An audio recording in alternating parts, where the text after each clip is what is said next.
ഇടുക്കി തൊടുപുഴയിലെ ബിജു ജോസഫിനെ മർദ്ദിച്ചത് രണ്ടുപേർ. ആഷിഖ്, മുഹമ്മദ് അസ്ലം എന്നിവരാണ് മർദ്ദിച്ചത്. പ്രതികളായ 4 പേർക്കെതിരെയും കൊലക്കുറ്റം ചുമത്തി.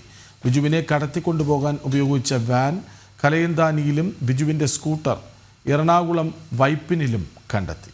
വിവരങ്ങളുമായി സുബിൻ തോമസ് ഒപ്പം ചേരുന്നു. സുബിൻ, എന്താണ് പുതിയ വിവരങ്ങൾ വരുന്നത്?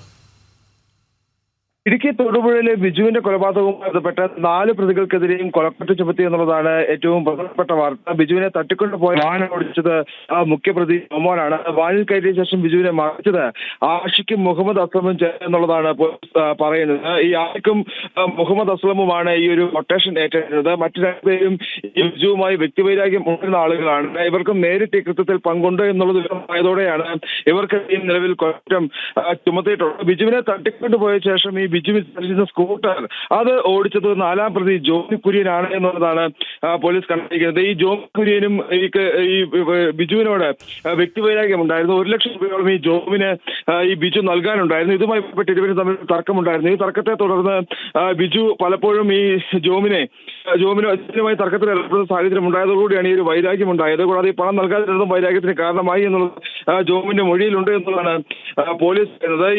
ഈ ബിജുവിനെ തട്ടിക്കൊണ്ട് ഉപയോഗിച്ച ഒരു വാനും പോലീസ് കണ്ടെത്തിയിട്ടുണ്ട്. അത് ഈ കലയന്താനിയിൽ എന്നുള്ളതാണ് പോലീസ് പറയുന്നത്. ഇന്ന് തന്നെ ഒരു വാൻ കസ്റ്റഡിയിൽ എടുക്കാനുള്ള നീക്കമാണ് പോലീസ് നടത്തുന്നത്. ഈ വാൻ ഈ കലയന്താനിക്കടുത്തുള്ള ഒരു കേറ്ററിംഗിന്റെ ഗോഡൌണിൽ എത്തിയ ശേഷമാണ് ഈ ബിജുവിനെ കൊല്ലുന്നതും. ശേഷം ഈ ഒരു മാൻഹോളിൽ ഈ ഒരു മൃതദേഹം മറവ് ചെയ്യുകയും ചെയ്തത്. എന്തായാലും ഈ 4 പ്രതികളുടെയും ക്ഷമിക്കണം 3 പ്രതി നിലവിൽ ഇപ്പോൾ പോലീസ് കസ്റ്റഡിയിൽ. 4ാം പ്രതിയായി 2ാം പ്രതിയായിട്ട് ആഷിഖ് എറണാകുളം ഒരു കാപ്പ കേസുമായി ബന്ധപ്പെട്ട് അറസ്റ്റിലാണ്. ഇയാളെ കൂടി കസ്റ്റഡിയിൽ 4 പേരെയും ഒരുമിച്ച് ചോദ്യം ചെയ്യാനാണ് നിലവിൽ പോലീസ് നടത്തുന്നത്.